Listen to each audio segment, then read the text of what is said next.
Trauma Therapist Podcast Plus listeners can listen to episodes early and ad-free right now. Become a Plus listener by going to Apple Podcasts, searching for the Trauma Therapist Podcast, and signing up today. Welcome to the Trauma Therapist Podcast, a show about the incredible people dedicated to helping those who've experienced trauma. My name is Guy McPherson, and my mission is to raise the awareness of trauma and to inspire each of us to help those around us. Perfect. I am ready, sir. Ready. All right, here we go. So 5, 4, 3, 2, and 1. All right, folks, welcome back to the podcast. I'm very excited to have as my guest today, Michael Ashford. Michael, welcome. Thank you so much, Guy. I appreciate you inviting me on. All right. So Michael is the director of marketing at the Receptionist in Denver, Colorado, and has spent the past decade building and leading marketing teams at companies large and small. Prior to his career in marketing, Michael was an award-winning journalist after graduating from Kansas State University. His approach to marketing focuses on scaling companies through the power of effective communication, storytelling, and humanizing brands. Michael, welcome. Again, thank you so much. Right. I love it. So before we get going here and before we dive in, share with our listeners where you're from originally and where you are currently. Originally from the Kansas City area. Okay. Now, those of you who are up to it, you do know that there's a Kansas City, Missouri and a Kansas City, Kansas, and I am from the Kansas City, Kansas side of things. Oh, okay. So grew up in the Midwest on the Kansas side of the Kansas City metro area. And then I have lived almost a decade now in the Denver, Colorado area where I came for my job at the time, switched jobs to where I'm at here at the Receptionist. So been here, like I said, for about 10 years. Okay. So break it down. What is the Receptionist? Who's it for? Let's dive into it here. Well, in the context of what we're talking about here today, we work with a lot of behavioral health professionals, mental health professionals, therapists, both in private practice and in group practice, to help streamline and make more efficient the act of somebody coming into a practice and notifying the therapist that they're there. That, what we have found, is a blind spot for a lot of practices, whether large or small, that somebody walks in, there's nobody sitting at the front desk oftentimes, and so they don't know what to do. They may have anxiety about the fact that they're there, especially if they're a first-time patient or client, and the therapists themselves may not know that somebody just walked in the door. If you're in a group practice, if you hear that door open and close, is it your next appointment? Right. Is it the person, the other therapist down the hall? Is it their next appointment? Is it a delivery? Is it your lunch? Is it a salesperson? We just don't know. And so that disruption of time that you have to stand up, poke your head out the door, or walk down the hallway and say, oh, no, sorry, you're not mine. Somebody will be with you in just a bit. We aim to disrupt that. We aim to alleviate, I should say, that disruption from your day and from the person walking in the door from their day. So We're a check-in system.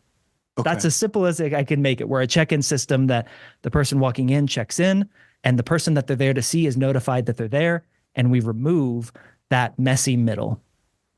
So a check-in system, specifically, do you provide that system, or is it okay? It's software. It runs on an iPad. And so you could have a wall-mounted iPad, you can have a desk stand, you can have one that stands on the floor, however you want to set it up. But yeah, we provide the software that runs on an iPad. Okay. And so let's go into more specifically, how does it work? So what does the software look like? How user-friendly is it? Well, I mean, you've got the marketer here, Guy. So I'm going to tell you, it's incredibly user-friendly. Okay. But it's button-based. And what that means is every action that the person using the iPad to check in on, there's a button that allows them to. Did you ever read those books, the Choose Your Own Adventure books, where you got to choose the chapter and then it told you, okay, go to page 152? Yeah. That's a little bit like the system works. Okay. You say what you're there for, who you're there to see.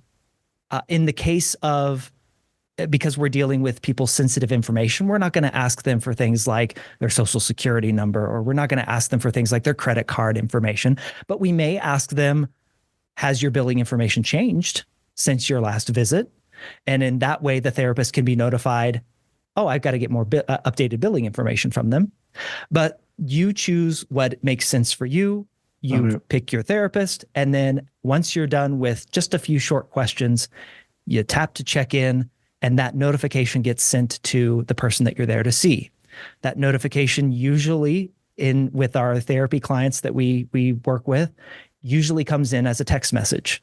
So I'm wearing a smartwatch here. I just get a little buzz on my phone. Your next appointment has arrived. Maybe it's their first name, last initial for, again, privacy concerns, privacy reasons. And now they know. Now the person at the front desk knows, who just checked in, somebody's there. There's a record of me being here, and somebody has been notified that I'm here. I can sit back, I can relax, I can maybe grab a drink of water or coffee or go to the bathroom. And the therapist, who might still be wrapping up their last session, they might be finishing session notes, and they're kind of on a roll because, once you get into typing up session notes, you just want to finish them, right? Yeah. They don't have to go stand up and say, hey, Michael, I'll be right with you. Just hang out for a few minutes. You now know that they're checked in, and you know that they're there. And again, we alleviate that messy middle. So button-based workflow for the user, simple notifications for the therapist. It can also be email. It can be Slack message. It can be Microsoft Teams messages. So you can be notified in a variety of different ways. And is that the only kind of point of contact between the client and the therapist? For example, the client doesn't have an app that they Correct. to do that. Okay, it's just at the office. Now, one of the things that I'm thinking about just off the top of my head is it feels like a very professional way of creating that interaction, right? Absolutely. You have this system that just seems and feels very professional to me. And that is feedback that we get. I do want to address one thing. Yeah. We have mobile check-in. So you can use your phone, you can scan a QR code. Sometimes our therapy clients, if they're doing a virtual session, will email a check-in code to their client, and they'll say, check in here when you're ready to go, and I'll start the Zoom link. Okay. Right. And so there is that ability to even virtually check in. So, but it's not done through an app. It's just done through your phone's mobile browser. Okay. But you're absolutely hitting on something here that, and I lost my train of thought because I just took you off track there. No, well, I had just said, it just seemed to me like a really professional side. Professional integration. That's right. Something to bring into an office that normally, or might not even have, if you don't have that system, it can seem on the far end of the continuum unprofessional, on the less so just kind of bumbling. Like, right. We don't have our act together here. But this seems like, okay, it just seems more professional, and you've got your act together. There's this common adage, right? The therapy starts from the moment, that first call. And Absolutely. In a sense, this could even be part of that. Thank you for getting me back on track. And you're absolutely right. What I have found with my own therapist, with the other therapists that we work with here at the Receptionist, is that this group of people, this population of people, is so good at thinking of the entirety of the human experience. Right. From the first interaction, like you talked about, to how you show up, to how the paperwork looks, to the notifications that you receive, the reminders that you receive, to billing, to the experience in the office and the nice furniture, the comfortable furniture, the perhaps pleasant music playing in the lobby, the white noise, the comfortable seating and environment in the session room itself. So much has been thought of. So much detail has been ironed out, that this is one of those ways that we have found can get overlooked. That check-in process. What does somebody do the moment they walk into your space? Whether you're a one-person practice or in a group practice of 50 and everywhere in between, it's that part of the patient-client experience that we just, for some reason, for a variety of reasons, I should say, we can overlook. It can be overlooked. Why? We'll get specific. Why have you found or have been told that that is overlooked? Most often, it's because they don't think a system like ours can do what it does at the cost and the price point that it does. Small practices, especially, are very price conscious, no doubt, as they should be. They're trying to get their business off the ground. They're taking their first foray into entrepreneurship or business ownership in many cases, and that is seen as an expense. You want me to put up this iPad and have a notification system and a check-in system, and also a broadcast system in case anything should go wrong, where I can notify other people who are checked in, hey, something's going on here. We need to evacuate, things like that. They don't believe that there's a system in place that can do it as simply and effectively and at a price point that makes sense for a small business as what ours does. Time and time again, that is what we hear. But I will say, one of our customers up in Fort Collins, Colorado, here in Colorado, just north of us, Bloom Counseling and Nutrition. One of the things that she said is this is one of those aspects that as she was starting her business during the pandemic, mind you, she was having a walk-in therapy space right after kind of the first initial wave of the pandemic started to wane. She said, I knew if I wanted my business to present the professional look that I wanted and to grow in the way that I wanted it to grow, I had to think of everything, and that included the check-in experience. And I knew I had to make the investment in my business for the systems that would help me scale down the road. I knew I had to implement that from the start, and she did. Yeah, it's funny. As you were talking, I was thinking about a therapy experience I had a long time ago where I walked into an office that was open, and there was a room there with chairs, and I was like, what's going on here? Do I have an appointment? So, but on a couple of levels, right? It's like just logistically for the client, it presents a real big question, like, do I have an appointment? And then, of course, the other side of it is the professional side. Like, is this therapist taking care of me? Do they have their stuff together enough such that they're not only thinking of everything to make this a comfortable experience for me, but making this seamless, and I can't think of a better word than just being professional. I mean, a lot goes into that. I also like, if we're talking about words we like, I like the word that you use there, seamless. Yeah. That it is, this type of technology is so ingrained in, I mean, we order off of QR code driven menus at restaurants for the most part now these days. It's a part of what we have come to expect, that we will use technology when we go out and about. One of the things that we want to make mind of in the therapy space is there's a heightened level of privacy. We don't want to say our name and who we're there to see or why we're there when we walk into a therapy space, especially if there are other people sitting in that waiting area. And yeah, the anxiety that is built up when you walk in and the room is empty. I've been there too, Guy.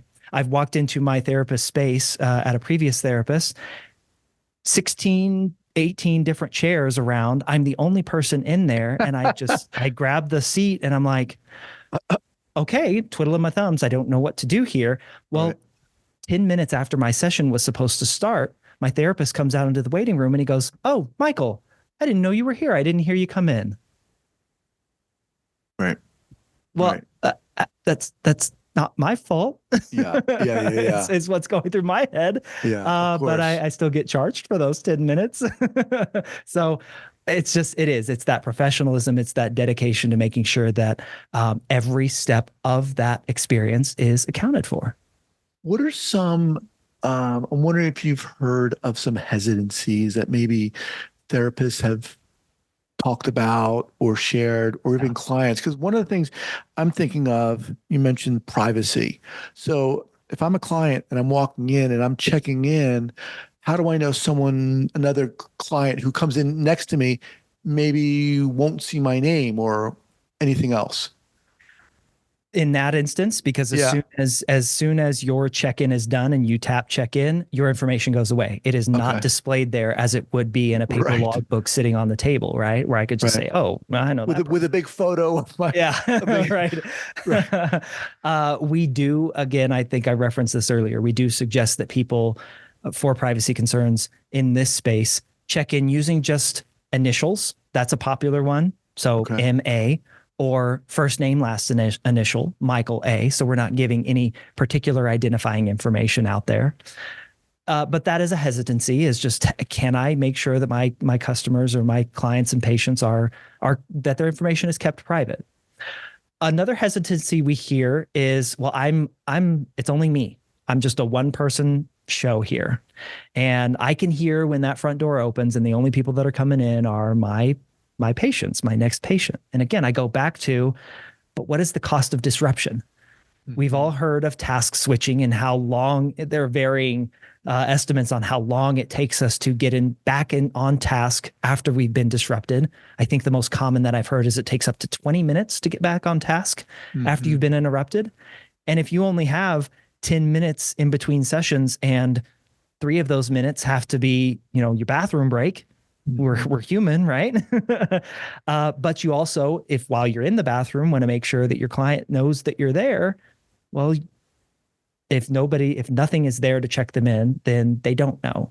And or if those 7 minutes, those last 7 minutes that you have are spent finishing up notes, planning out the rest of your day, maybe making a call to your kids to check in on them, you don't want to be disrupted in that way. So that's a hesitancy that we hear, is just, I'm not big enough for a system like this. This is too much. I Mhm. guarantee you, and I promise you that it's not. The last one would be at larger therapy spaces. We have several co-working spaces that are specifically for therapists. So all of they may have 50 offices in their co-working space, and it's all therapists. It's all their own Right. private suites. And some of the hesitancy there has been, well, we have somebody sitting at the front desk, and won't just throwing a system up like this um, make it less personal, because we have somebody there to check them in. Mhm. And what we say is, the two are not, it's not binary. It's Mhm. not a yes and, it's not an either or. It is a yes and, it's not a yes no. It is a yes and. This works very well in tandem with a human receptionist, somebody sitting at the front desk, because our system can take care of the things that robots do best. Mhm. The mundane, the privacy stuff, the just simple basic tasks of checking somebody in, and the person can be there to be a human being. Can I Got it. get you a cup of coffee? Can I show you where the restroom is? Do you have any questions? Is there anything we need to be aware of? Just things that allow that person to feel like, again, I'm interacting with a human, and we can save the stuff that makes humans into robots. We can save that for the robots. You mentioned before that in terms of the information that is input into the system, Yeah. you said sometimes it might offer, does anything need to be changed or updated? Talk more about when someone walks up to that iPad, what are the options they have? It's completely customizable. Okay. And so we have some therapy and behavioral health customers in this space only ask um, first name, last initial, and who's the therapist that you're there to see. And when you check the therapist, you can add the therapist picture so that they can choose from the picture. You Mm-hmm. can, of course, have their name. They can display all their licensure, or you can make it so that those contacts are hidden to where you have to input the first, 3 to 4 characters of your Yeah. therapist's name to check in with them. So it's perhaps hidden behind a little bit of a barrier there. So name or some sort of identifier as to who you are, then who you're there to see. And if that's all you want, that's all that's needed. You can check in from Mm-hmm. there. But then you can also add any other questions that you might have. We have some spaces or some customers that use us that have limited parking. And So in their parking lot, they have to validate their parking to be able to park in this very small lot. So one of the questions is, will you need parking validation today? Yes, no, so that your therapist can remember at the end of the session, oh, here's your parking validation sticker. Right. Another interesting use case that has to do with parking. We had one group practice that started to use our system to track inflow to their clinic, and they were getting ready to move. They were getting ready to move because they were expanding, they were hiring, they were growing. And they said, look, our busiest times are on these days. We have to make sure we move to a space that has a parking lot big enough to account for the expected growth. If these are our busiest days, plus we're adding more, we got to have a bigger parking lot. So they chose their space based on our visitor data. So we can ask for that. We can ask for, has your billing information changed since your last visit? Will you be paying for your visit today, or should we bill the credit card on file, are types of questions that get asked. Then there's also, so that would be if I'm a client or a patient and I have an appointment with a therapist. Right. But you can also have a separate button completely for just visits. Let's say your husband walks in, or your wife walks in and they want to visit you. They want to come in to lunch, but you need to make sure you track everybody who's in your building for safety reasons. They can check in and they can you can change all the questions that you're asking there. There's a button where you can have it for delivery. So if you order a lot of Uber Eats or DoorDash, they can check a button, say who the delivery's for, and then just set the bag down and go. But it'll notify you that your food order has been dropped off. So it's very, very customizable, Guy. Very cool. Yeah. All right. So obviously people listening to this podcast are therapists of all kinds, people in the mental health profession. Someone listening to this is like, okay, you got me, Michael. I'm sold. I want to integrate this, whether they're in private practice or group practice, whatever. What do they need to do? What can they do? They can go and try our system, make sure it works for you. So if you go to thereceptionist.com/trauma, and you sign up for a 14-day free trial there. If you end up actually coming on board as a customer of the Receptionist and you use that landing page and sign up through that page, then you'll get your first month free. So not only will you get 14 days to trial the system, but you'd also get the first full month of actually using the system beyond that trial for free. So that's where you can go to get started. Also on that page, if you just want an interactive demonstration of how the system works and you don't want to start a free trial just yet, you can actually sign up for a product tour. So there's I believe it's a 7 to 8 minute long video that walks you through our system. It's hosted by members of our team. Okay. So you'll see our bright shining faces, and we'll walk you through the system and everything that you need to know there. And then the other thing I would say is if you want to test it, but you don't have an iPad, we do have a way for you to test even without an iPad. It's called our iPad simulator. And so you can start a free trial. We can turn on that simulator for you, and you can actually use your computer to simulate an iPad. It's very easy, very cool, and you can actually see what the experience is like. Okay. Awesome. We'll have this linked up here at the show notes page at the traumatherapistpodcast.com. Okay. So one more time, it's thereceptionist.com/trauma. That's right. Okay. We'll have that linked up. Michael, awesome. Really informative. Excited to get this out there. And just thank you for joining me today. Appreciate it. Thank you so much. We are here to support your audience as best we can. We're very much tied into this audience. We have somebody on our staff dedicated solely towards this audience and the behavioral health community as a whole. Her name is Samantha Penrod. And the last thing I would do, and maybe you can throw this link in the show notes as well, Guy, she puts out a monthly newsletter called Success in Session. And it is all about how to think about the operational side of your business. So many therapists go to school to be a great therapist, but when they start their own practice, the business side and what they perhaps don't know can catch up to them. And so Sam's newsletter is all about, she brings in experts from other people who have done it. It's not, I promise you, it is not a sales pitch for the Receptionist. Right. It's all about the things to think about, how to be operationally better at running your business. You go be great at therapy, and we'll help you on what we know as a small business ourselves to be great at running the business. Awesome. Okay. And I'll get that link for you. We'll have that linked up here also. You got it. All right, Michael. Thanks, man. Take care. Thank you.